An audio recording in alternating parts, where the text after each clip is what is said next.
Appreciate everybody being here. We got a great crowd tonight. We're looking forward to this wonderful time together. Isn't it a blessing every week to get together and encourage one another? Let me share with you some family news. When I'm done with this, Brother Jack's going to lead us in our opening prayer. Then Jonathan's got our songs tonight. And then the littlest kids are going to be dismissed to go to class, but the youth group and all the adults are going to stay in here tonight.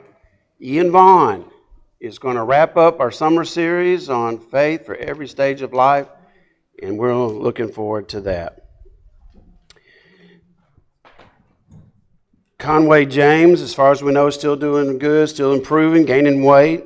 We're hopeful that it won't be too much longer. He can get out of the NICU and then after that get to go home. We're excited about that. Andy Brummett's sister Karen Johnson is dealing with cancer and she's been very sick. Please pray for them. Landon Kelly, raise your hand there. If you don't know Landon, he was just recently baptized by Brother Jim Hunley. He is headed off to the Army next week. He'll head to boot camp, South Carolina. Is that right, Landon? He's headed to South Carolina. When he gets his address down there, he's going to let us know, and we're going to stay in touch. When they call mail, you got something to look forward to because we're going to keep mail coming your way. Mackenzie and Raylan Lowe have been sick. We're not able to be here Sunday. Anybody got an update from them? Continue to remember them. We extend our love and sympathy to the family of Laura Rice. That's the cousin of Brian Newberry. She passed away over the weekend, and our hearts go out to them. Junior Schrum is still at home. He went to the hospital. They did some testing. His white count is extremely low. They sent him back home. Hopefully antibiotics will do the trick and help to raise that. But anytime you have a heart transplant patient with a low white count infection somewhere, we want to continue to lift him up before the Lord in prayer. My mom is not doing well at all. She's just very weak, can't hardly. I had to pick her up and help put her in the truck to go to the doctor this week. She's very weak and her fluid's coming back already. She's gained 5 pounds of fluid since being out 9 days of the hospital, so she's struggling. Vicki Withers, who is the niece of Barbara Boone, is dealing with cancer. Many of you know Vicki. Please keep her in prayer. Is there anyone else new that we're not aware of? Any updates on anybody else that we hadn't mentioned?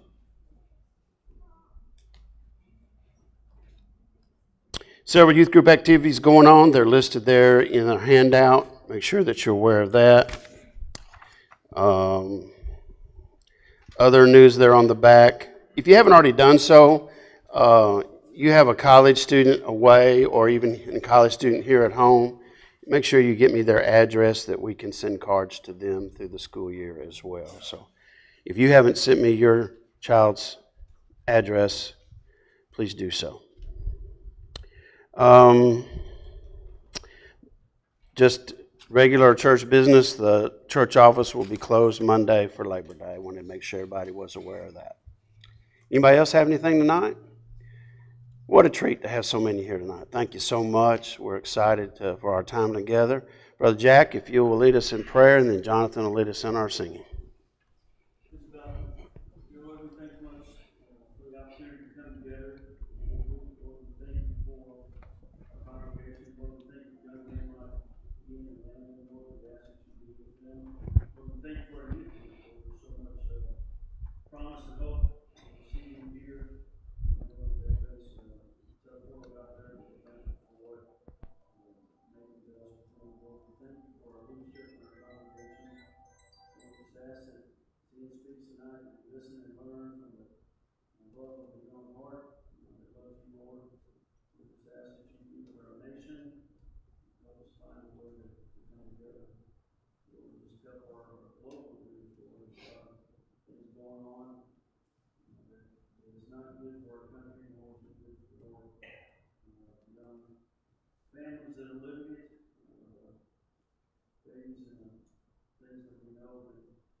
was asked to lead number 345 tonight. It is well with my soul.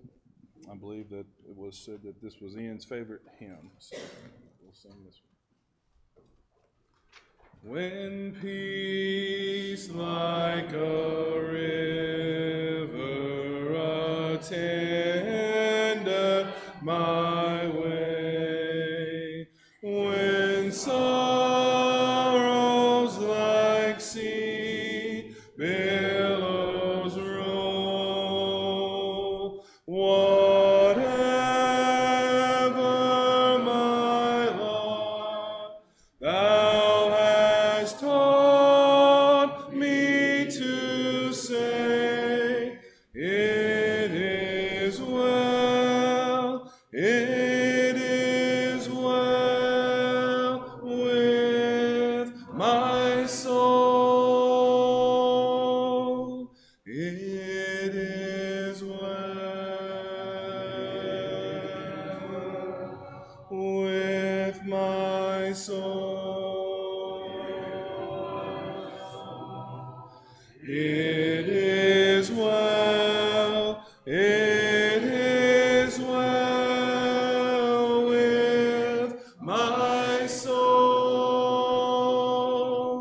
Though Satan should buffet, though trials should come, let this blessed assurance control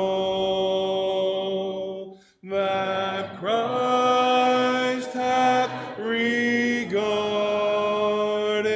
my helpless estate, and hath shed his own blood for my soul.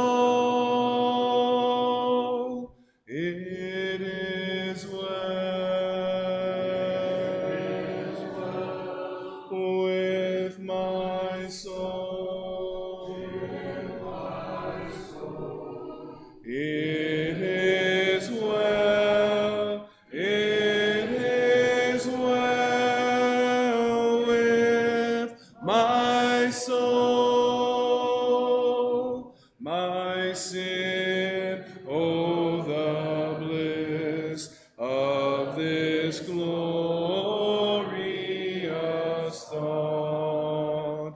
My sin, not in part, but the whole, is nailed to the cross, and I bear it no more. Praise the Lord, praise the Lord, oh my soul. It is well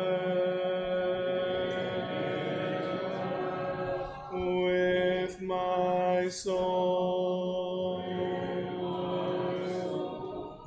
It is well, it is well with my soul. And Lord, haste the day when the faith shall be sight, the clouds be rolled back as a scroll, the trump shall resound, and the Lord shall descend. Even so, it is well with my soul. It is well with my soul. It is well, it is well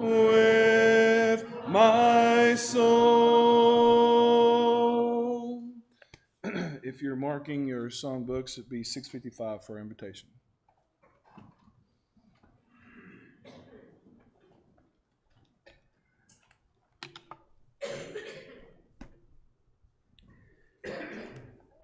Some of you will remember a professor from Lipscomb and a gospel preacher by the name of Batsell Barrett Baxter. And he authored a book entitled Every Life, a Plan of God.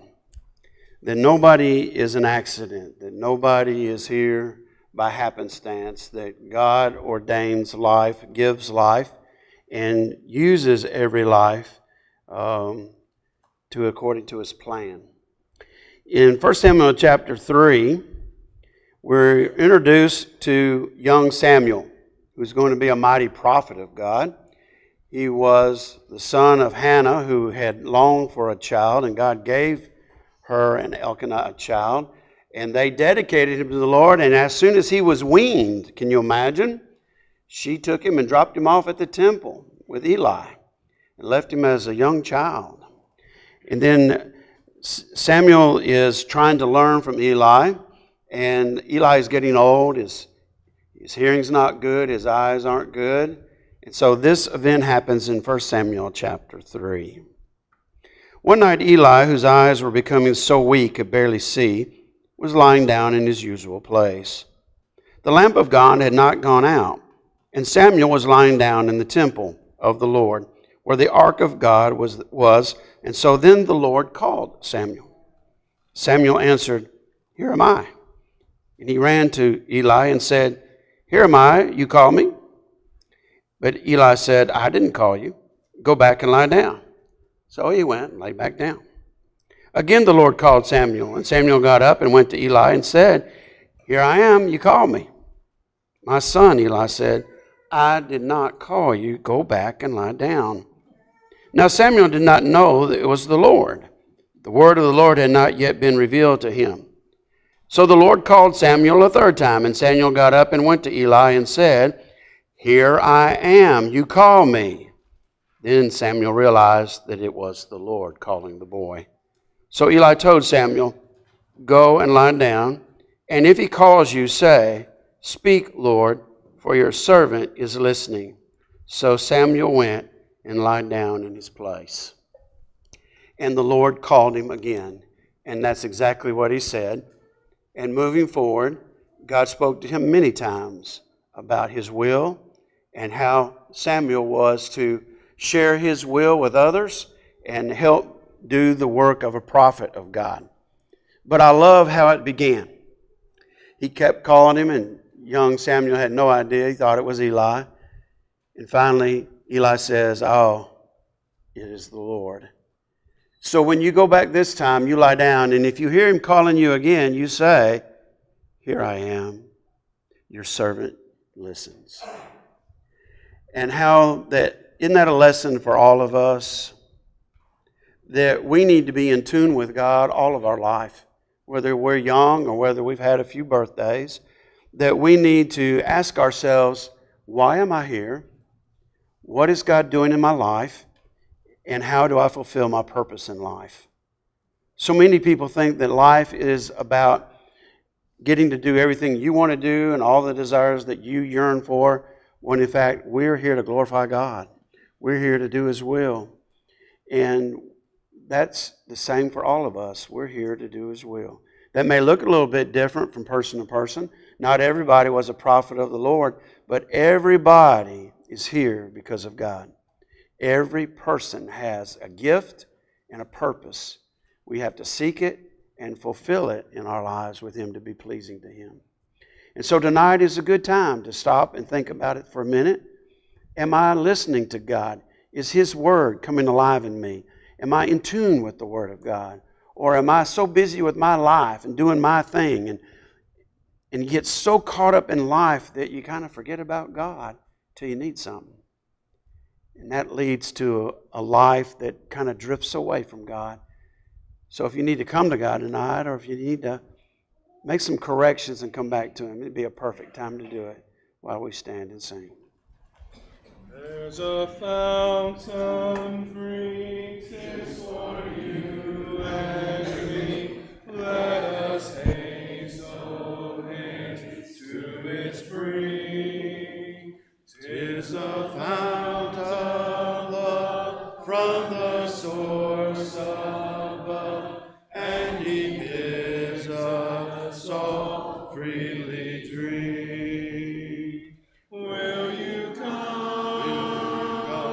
to the fountain free? Will you come?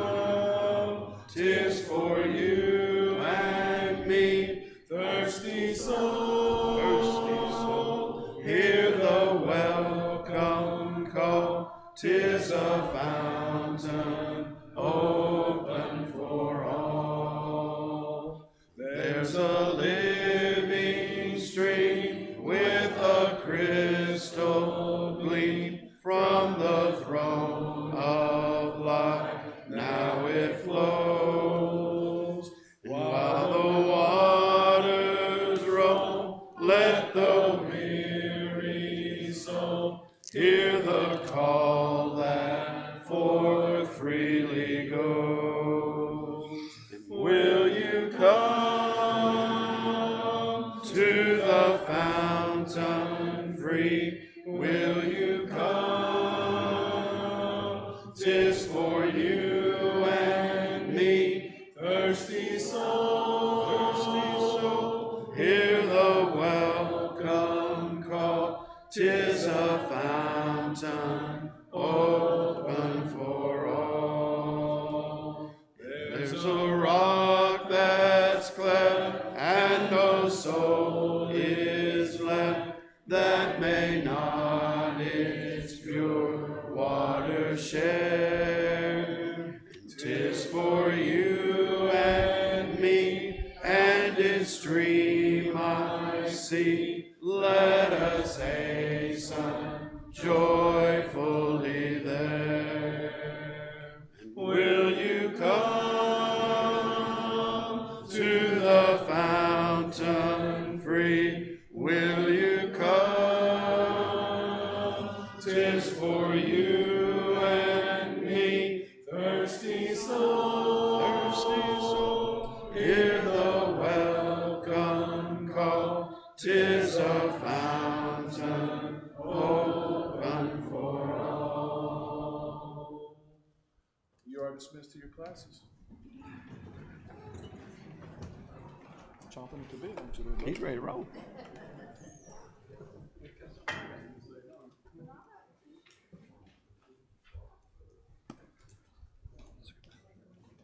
This way just a little bit. There you go. Now, how do I get this higher? Pull up on that lever. Right here. Oh, There you go. I think that's high enough. You're fine.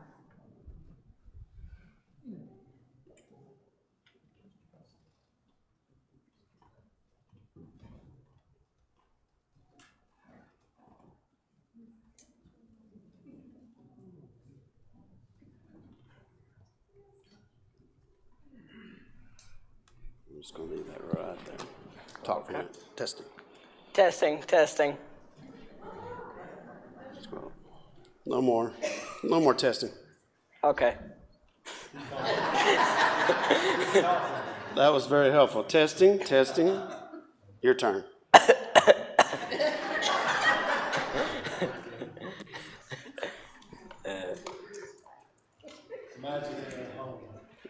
Yeah, I know.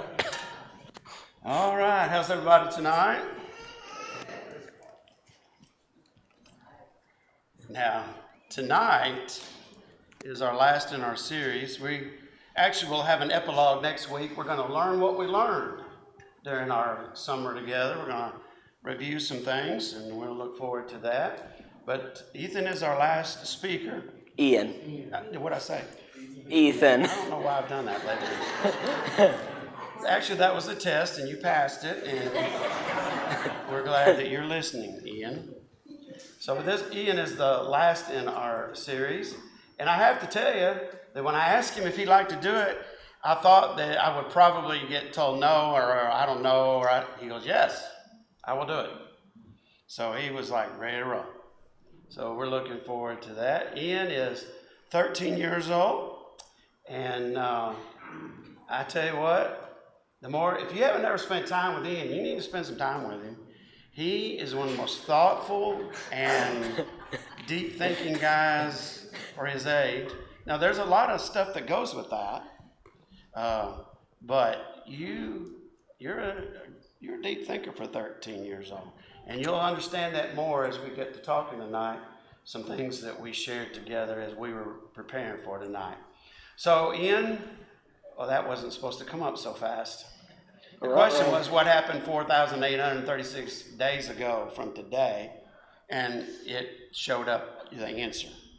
I wonder what could have happened I then. don't know. But I will say this. Does that seem like a long time? No. 4,836? Yes. Yeah. Yeah. You've aged well. I don't know about Because that. according to little Jesse, you're an old man. So you were born on June the 2nd, Yep. 2011. Jenna was with me the other day when we were kind of preparing for tonight. And she said that she was actually here on a Wednesday night and was going into labor. She just sat here during service in a rocking chair in the back, in between some old pews, and sitting with Carol. And Carol goes, yeah, you're going to have that baby tonight. And he was born the next morning. And he was at church on Sunday. How about that? Yeah. He was excited to get here then. So you attended Byers Dowdy all the way up through the 5th grade. Mm-hmm. And now you go to Winfrey Bryant Middle School, and you're in the 7th grade. 7th grade. So we want to review tonight this great spiritual truth that God puts just the right people in your life at just the right time. And I want to tell you, Ian, as we get started tonight, you are a blessing to us. Thank you. And I want you to know we all love you. Thank We you. think you're terrific. And you will always know you'll be cared for and loved and encouraged here at Berea. So I just want you to always remember that. Now, when we got together Monday night, guess who we saw? Brother Joe. Brother Joe was having his birthday celebration Monday night. He turned 92 Monday. So we met the first speaker of the summer series with the last speaker of the summer series at the same place on Monday night. Kind of ironic. Now, Brother Joe, if you count today, has been here 33,605 days. So if you live to be at least 92, you got a ways to go. Yep. What do you think about that? I don't know. Would you like to live 33,605? Yes. You can expound on answers anytime you want. No, yeah, okay. So, Matt and Jenna were married on December the 8th, 2007. That's not their wedding picture, that's just them. But they were married December the 8th, 2007. So I said, tell us something about your dad. And you said, He works a lot. he works a lot. That's what you said. That's exactly what you said. See, I've got your answers built in, but I'm just going to see if you remember. And you did good. And I remember this when your daddy spoke. I was gone to Arkansas for a funeral, so John filled in for me. But I remember your daddy said that he didn't really appreciate how much his daddy worked when he was growing up. And that it means the world to him now. And I say that because your daddy works hard. Yes. And I want you to remember someday, as you get to working hard, that your daddy had to work hard to help take care of you because he loves you that much. I will. That's a good answer. That's good. So tell us about something about Mama. She works at Byers Dowdy. Do you remember what you said about Mama? What was it? She's a little strict. But she's nice But to everyone. she's nice to everyone. I think the inference was else. So mama's strict on you. Fair, fair. Yeah. Yeah, Both men in the house. Huh? All right, but she's nice to everybody. And yeah. I'll tell you something. Your mom and daddy are as wonderful a couple, and you're blessed to have them for mom and dad. Yes, I am. You probably won't appreciate that until you're much older, but you've got a good one. You've got a good set of parents, and they're awesome, and we love both of you all. Children, obey your parents in the Lord, for this is right. Honor your father and mother, which is the first commandment with a promise, that it may go well with you and that you may enjoy long life on the earth. I bring that up, Ian, because in talking with you about kids at school, whether it was Byers Dowdy kids at Witham Bryant, not everybody was raised the way you were. Mm-hmm. So you can tell that right off, can't you? What are some changes that you've seen between kids at church and kids at school? Well, they have a way more, I guess the word is mouth without boundaries. Mouth without boundaries. Okay. And yet, God still expects us when we're young to obey our parents. It's not a suggestion, it's a command of God to kids. Obey your parents. And you can bless your parents by doing what they say. Do you ever tend to have a hearing problem, or do you ever get paralyzed when your parents tell you to do something? Well, normally my response is 1 sec. 1 sec. Now, what does that actually mean? 5 minutes. What are you saying to them? 1 sec. Well, I got things to do at that very moment. So I got to tell them 1 sec. It's a national epidemic, ladies and gentlemen. Yeah. I just want to tell you something, Ian. When my dad told me I need you to do something, you couldn't say 1 sec. He would say, yes, sir. That's the answer he wanted. And he wanted to see muscle movement immediately. So don't get desensitized because a lot of kids your age don't obey their parents. Bless your parents and do what they say. And that goes for everybody, doesn't it? Doesn't it go for all our young people? For Bless sure. your parents and do what they say. And you might just be surprised how much more pleasant life is at home when you bless your parents. Because it never goes good when you procrastinate. It never goes good when you disobey. Nothing good happens after that.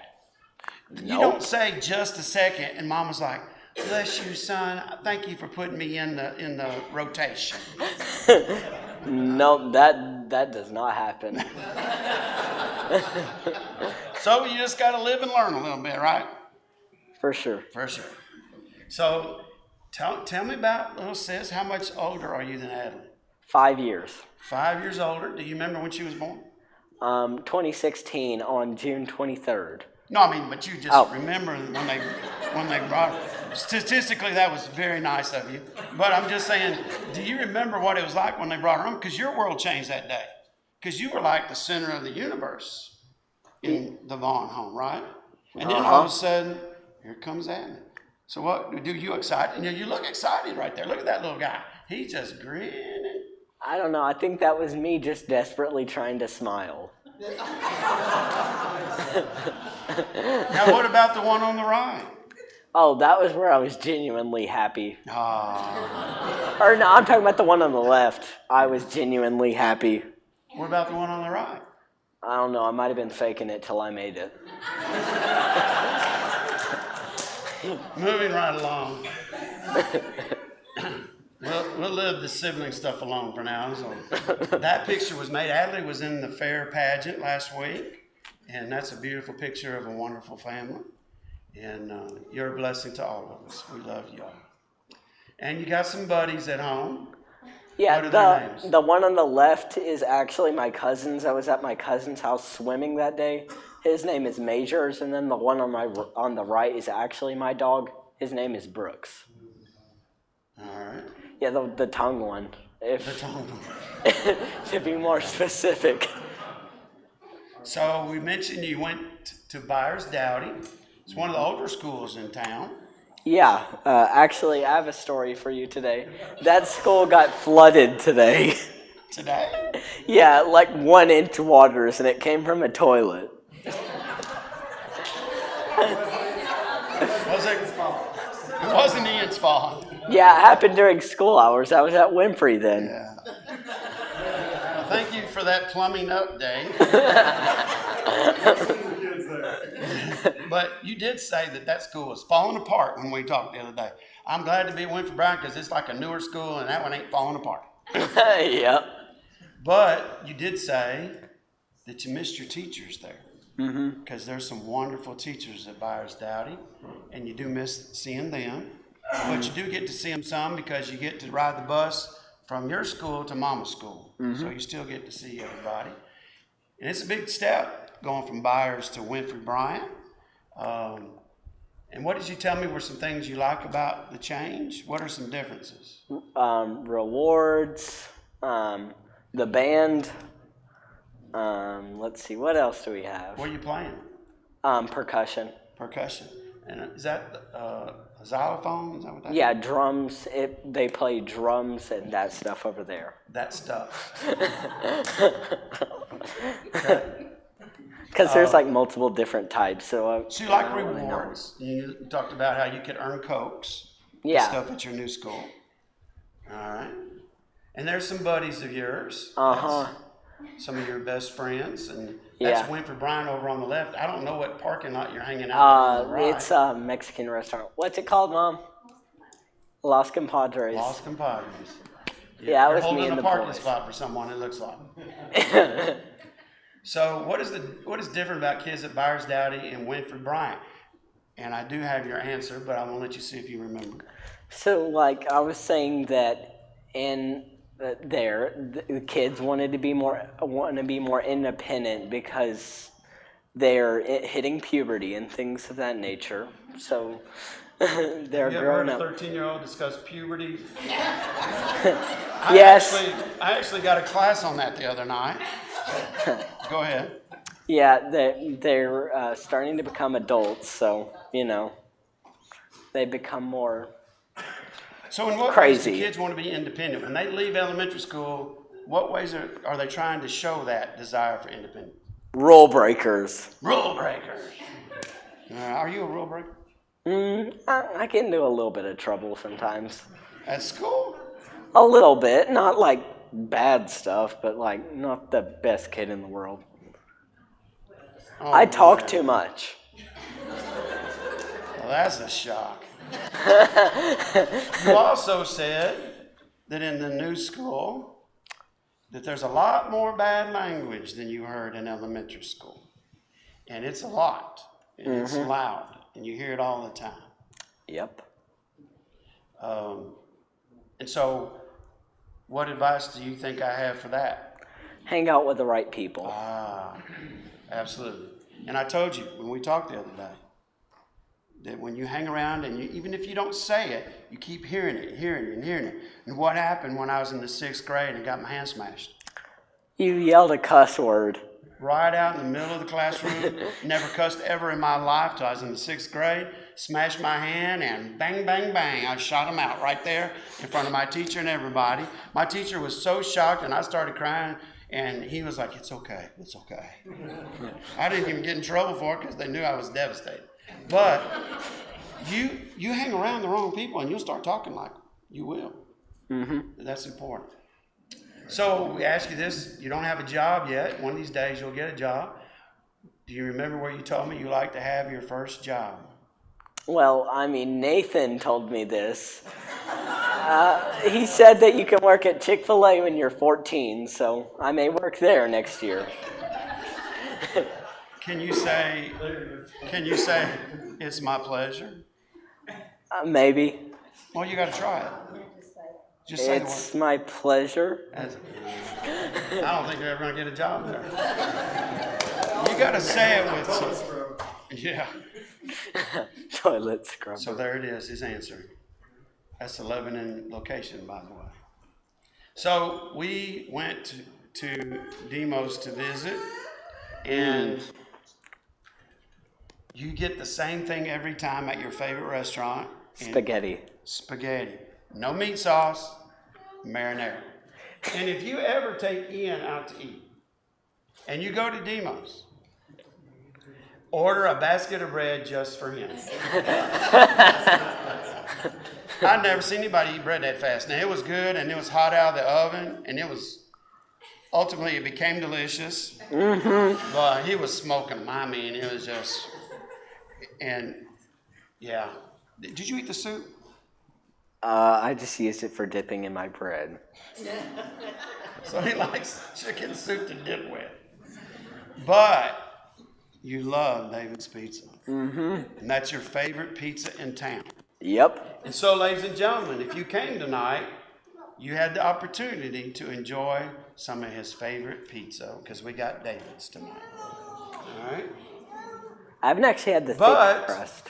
When given the opportunity, you did something, and Nathan wanted to reward you and told you he would take you anywhere you wanted to eat. I don't know if obviously he didn't limit the zip code, because you ended up in Nashville.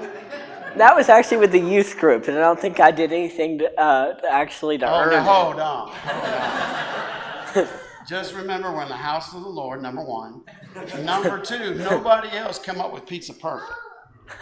Yeah, that's fair. And there it is, ladies and gentlemen.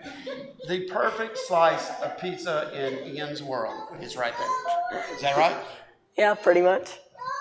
And then I didn't even know this was a thing. He told me his favorite dessert in the whole world was that Baskin Robbins.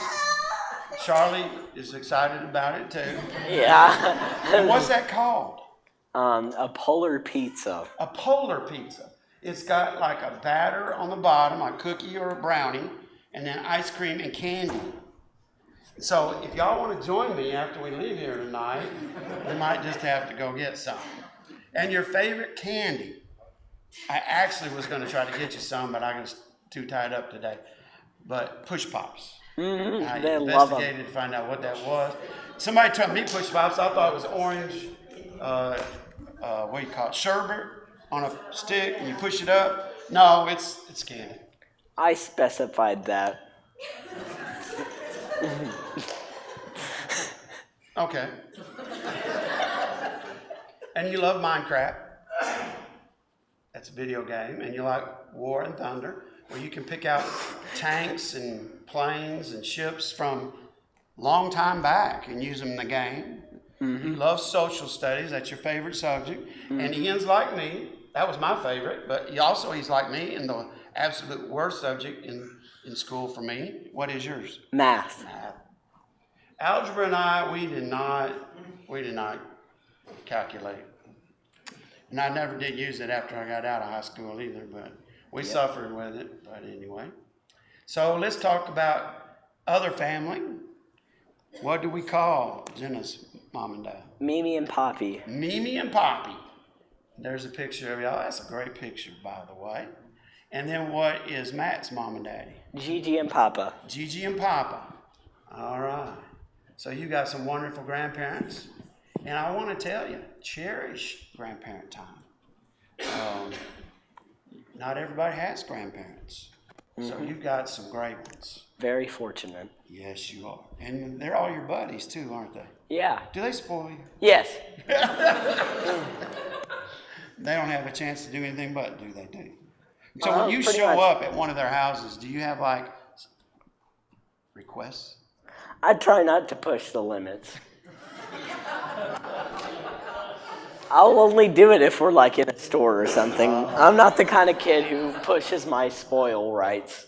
So this picture was taken when Adley was baptized a few months ago, and that's a lot of your family right there. They were all here for that, and your aunt is here tonight as well. Miss Emily is here. We're glad that Emily was able to make it, and she looked at me horrified at that moment. Great family. Jeff and Felicia and their kids, and so what a great picture that is. And back in December of last year was a wonderful day for you. That's a picture of your Poppy. Is it Poppy? Yes. Poppy getting to baptize you. And look at that picture on the last one on the right. That's joy right there. Poppy's joyful, and you're joyful because you made the best decision ever in your whole life. I don't care if you live 33,000 days. That day will be the most important day when you gave your life to Jesus.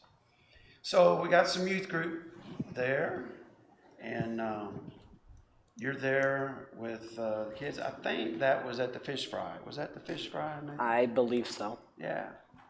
And there's your buddies. There you are on a youth group trip this summer. Now, I want to call your attention here, and I have a pointer, because I want you to look. This is Ian in the back. Now, I don't know who this is right here. Is that Jesse? Jesse has a boat paddle. Brittany has a boat paddle. Nathan has a boat paddle. Your mama has a boat paddle. Jack has a boat paddle. You got a peace sign.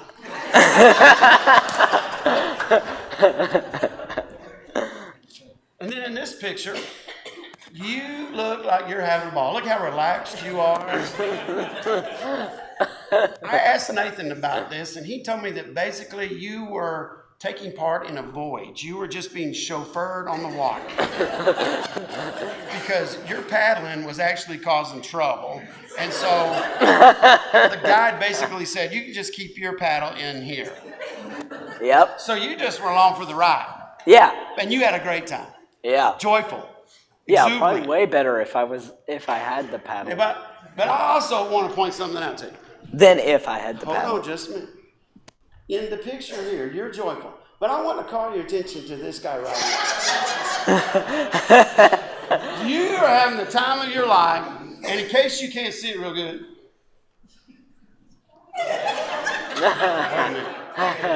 There. He promises me that he actually was not crying. And splashed. That the water coming off of his face is from the river. But that is not the picture of joy. That looks like devastation. But you're having a good time. So what's your favorite thing about Berea? Do you remember what you told me? It was something about how friendly everyone here is. Everyone is so nice to me. And I want to tell you something. That was a reoccurring theme. Whether it was how's school going, how do you like school, how do you like Berea, how are people treating you. Much of his life is valued or evaluated by his treatment. And I asked him, is everybody nice to you? And what did you tell me? Yes. No. No. I said, is anybody ever mean to you at school? And you said? A little bit. Something around that lines. Okay. They're not watching right now, Ian. You're fine. But what you said is, yes, some people are mean to me. And I said, how are they mean to you? And you said, sometimes they say mean things. And then you said, sometimes they do things to you. That was mainly last year, but yes, they did that. Okay. And we talked about the fact that that's very common. Raise your hand if you ever were mistreated when you were in school. Look, I want you to look around you. You're not the only one.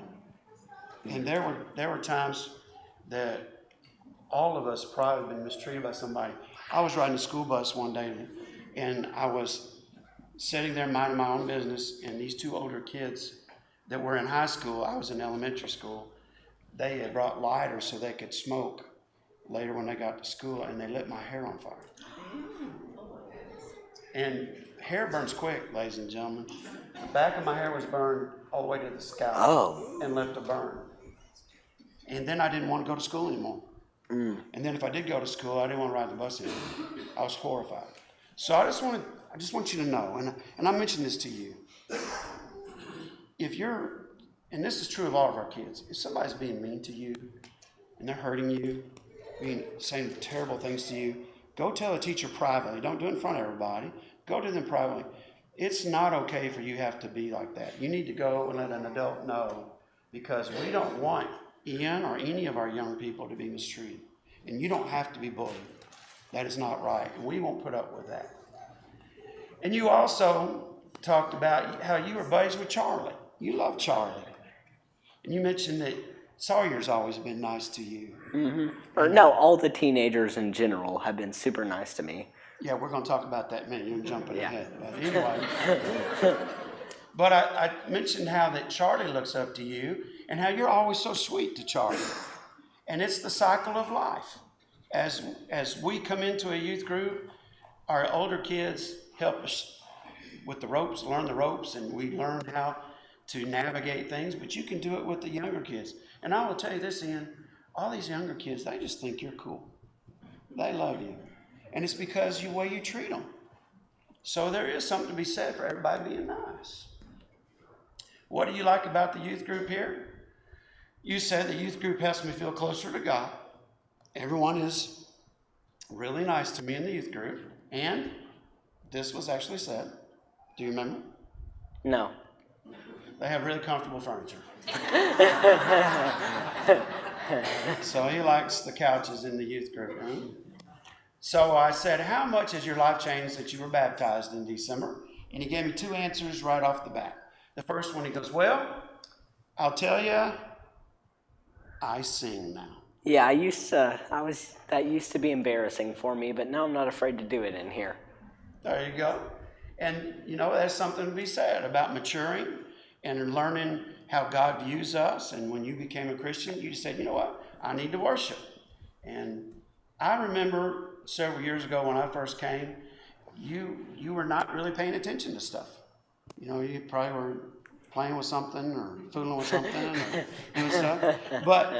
But now in talking with you, I realize you're actually listening to sermons too. And you're singing now. And I want to tell you, that's got to be pleasing to God for you to grow up in the Lord and start finding your way. And then you had this to say, I think a lot more about my decisions now. I try really hard to do the right thing. So as you get older, that's a priority for you. Why? Why is that a priority? Why do you want to do the right thing? Because I don't want to end up going down the wrong path. Okay. Yeah, because if I keep making bad decisions, at some point it's going to turn me into a completely different person, not one I'd want to be. Okay. I think that's a great answer. And also, your willingness to do the right thing pleases God, and your unwillingness to do the right thing also affects God. How does God feel about when we disobey? He feels sad. Yeah. It makes God sad and makes him maybe even upset sometimes. So that's cool as well. What's been the greatest challenge to you in your faith so far? Getting tempted to do things I know are not right. It's Is there anybody else in the room have to deal with temptation some days? So, and I emphasize this to you. Remember I told you Monday, we all are going to make mistakes. Don't ever think that God expects you to be perfect, because you never can be. None of us are. I'm not perfect, and I talked about your mom and daddy aren't perfect. And you can see that in them. They do things and say things when they get upset or ugly about stuff. But we all do. We all make mistakes. And your dad, when he spoke, man, you share from your heart, brother. What a transparent, just sharing of your life, man, because we all blow it. But aren't you glad that God makes provision for that? And aren't you glad we got each other for that? And I don't want you to ever forget that, because you're loved here, man. No matter what mistakes you make, you will always be loved here. You'll always be home here. Okay? So who besides your dad and your mom and your grandparents, and other than family, who's had the greatest influence on your Christian life? I think we all know the answer to this. No, we don't. Nathan. In fact, you called him the goat. You could have said he was a sheep, or you could have said he was a donkey or a horse. You decided that he's the goat. He just took a picture of that slide. So what does the goat mean? I don't know. It means he's super awesome. Greatest of all time. That's the acronym there. But anyway. I actually didn't know And that.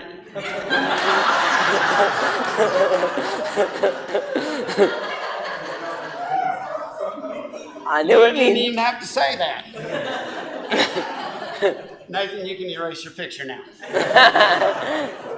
So you're 13 years old. What are your spiritual plans for your life?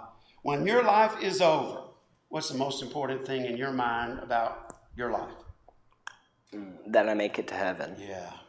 And everything that you do makes that a decision. So don't ever forget that. And you said this is your spiritual advice for other young people. Stay with the good kids. And those of us a little older, can't we say when we hung out with the good kids, life was good. It was a lot better. And when you hung out with the bad kids, nothing good happened from that. So, his Bible person tonight is Jesus. And when I told him that, he went, whoa. Jesus, at the time of 12 years old, went to the temple. This is what the Bible says. Every year, his parents went to Jerusalem for the feast of the Passover. Now, I want to stop there for a minute because they didn't live in Jerusalem, but they made the trip how often, Ian? Once every year. Every year. They went there because it was the command of God.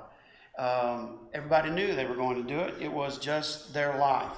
And would you say that your family, mom and dad and Adley and you, that you have spiritual habits such as going to church, going to worship, being involved in the work of the church, and doing things like that? Mm-hmm. It's a regular occurrence.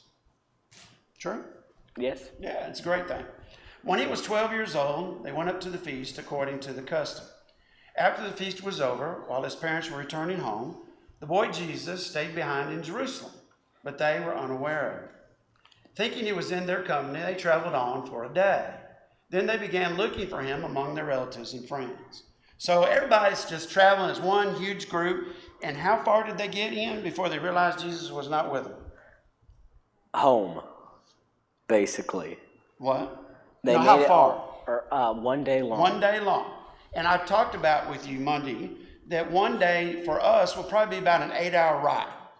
So if you and your family went to Florida and they came home without you, and you said home alone, except you're not home, but you realized that they were back home and you're not, what would your reaction be, and what would you say?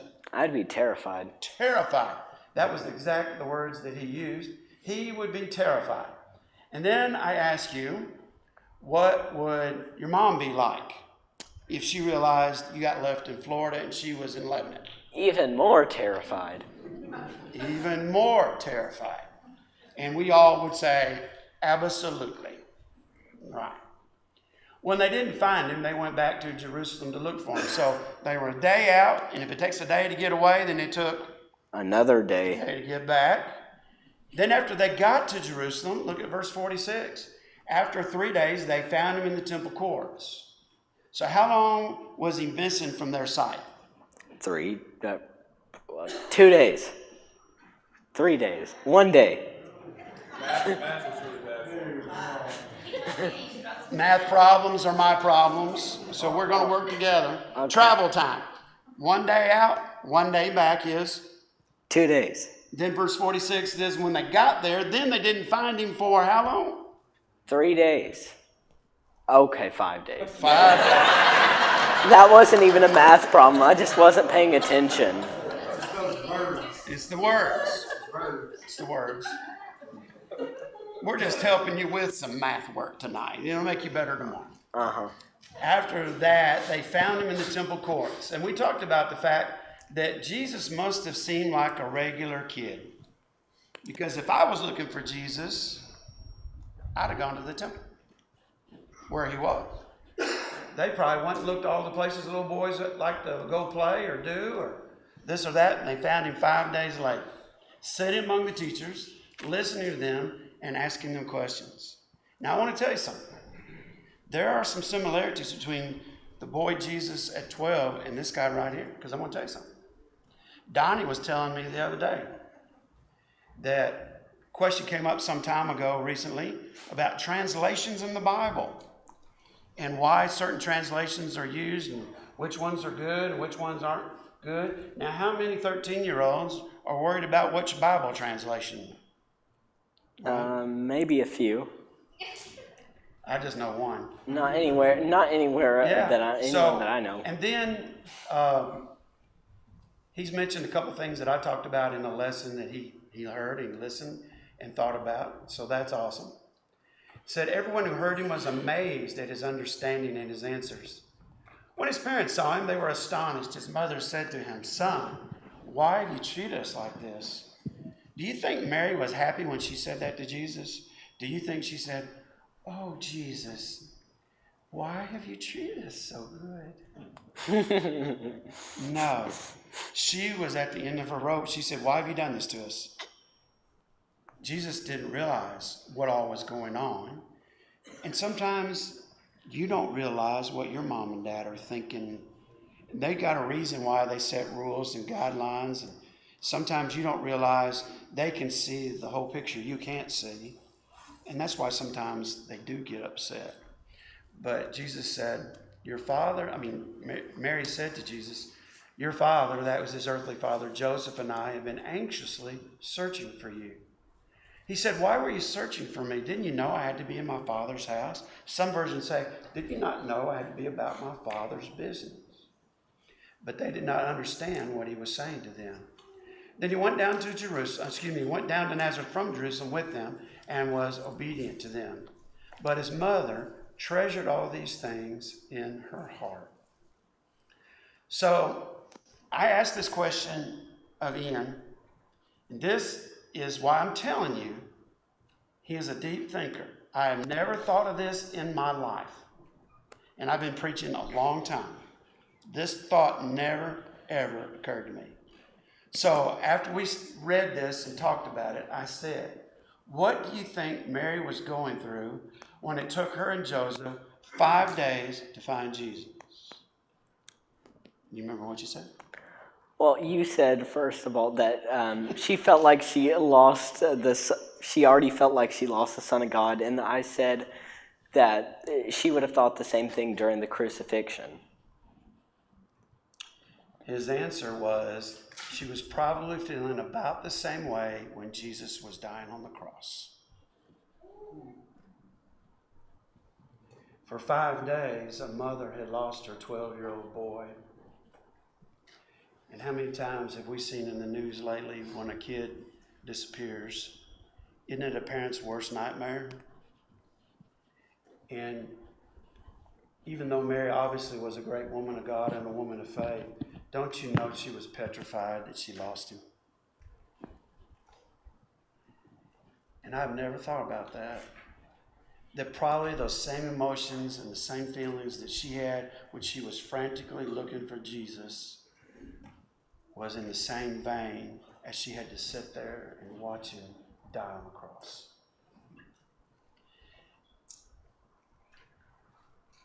And I want all of us to know, who have been blessed with godly mothers, you just never fully appreciate what they go through for us and how much they hurt when we're hurting or worry about us when things aren't going well. And Jenna mentioned this. One of the hard things about you going to Winfrey Bryant was what? She's where? At Byers, and I'm at Winfrey. And she's not there for you. So she wonders how your day's going. She wonders if everybody is treating you right. She wonders if you're eating. She wonders if you're being taken care of. And she's got a good reason for asking all that stuff, because what happened today for lunch? I left my lunchbox at home, and I didn't eat anything because I didn't want to eat the school food. And you shared with me that the ultimate school lunch was Uncrustables and goldfish. I didn't know this. I saw this today when I was picking up food for supper here tonight. They actually make a hazelnut Uncrustable. Have you ever tried that? I think I've seen it. You hadn't tried it. So yours is just peanut butter and jelly.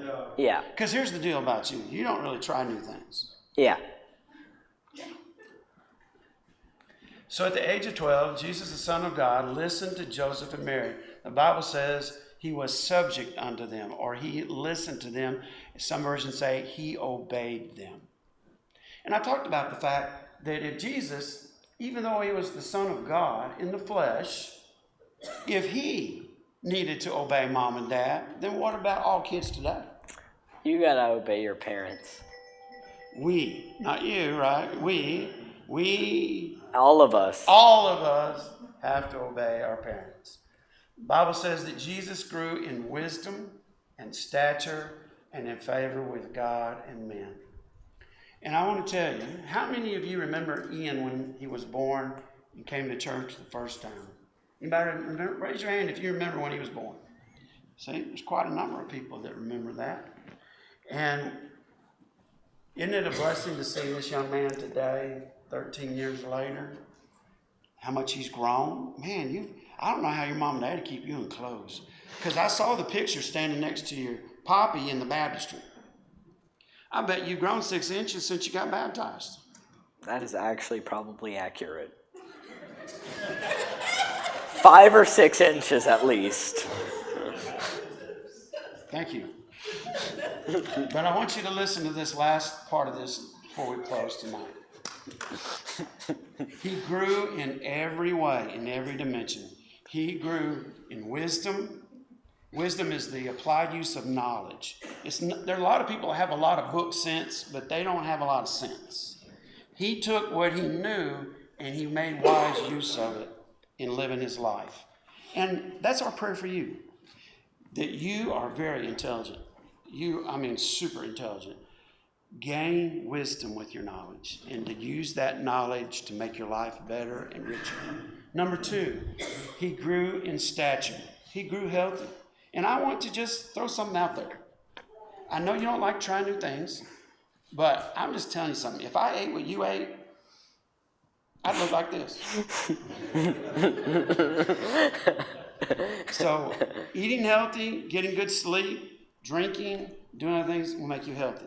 Because I want you not only to grow up in the Lord spiritually, but I want you to be strong physically and in good health. You eat junk all the time, it'll catch up to you one day. It really will. So just think about that. Jesus grew in stature. Physically, he grew. In favor with God. Twice, God seemingly could not contain himself. At Jesus' baptism when he was 30 years of age and at the transfiguration, he declared in front of everybody, "This is my beloved Son, in whom I am well pleased." One of the greatest things that will ever be said about you in your life is when the Lord says that he's pleased with your life. And in favor with God and men. Ian, I want you to be a blessing to people. I want all of our young people to be a blessing. I want teachers, when they see you walk in the halls, smile and say, "Hey, there's Ian." I don't want them to look at Ian and go like, "Oh, no, there's Ian." You are a blessing right now. Your teachers at Byers Dowdy just love you to death. Everybody here loves you so much. I just want you to continue growing in that grace. Be a people person. Love people. You be nice to people because you value that in your own life. And you just try to bless people. And in doing that and in blessing God and blessing people, your life will be a great success. And I think you did great tonight. Thank you. You did great tonight.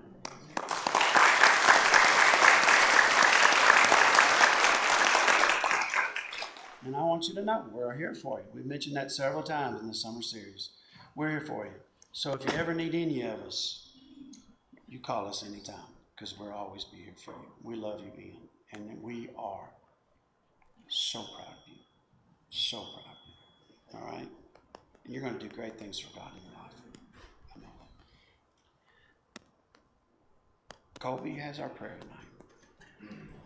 Let's pray. Dear Lord, we just thank you so much for this day. We thank you for getting to come here and study and learn more about your word. And just listen to Ian and his story. And Lord, we're just so thankful for him and his willingness to stand for you and love you. And Lord, we're just so grateful here at Berea to have a great group of young people. We just pray you be with them and just help them to always stand strong in the hallways and shine bright for you. And just be with us adults as we should do the same. Be with us and bring us back to our next appointed time in Jesus' name. Amen. Amen. Hope everybody has a good night. Thanks for being here.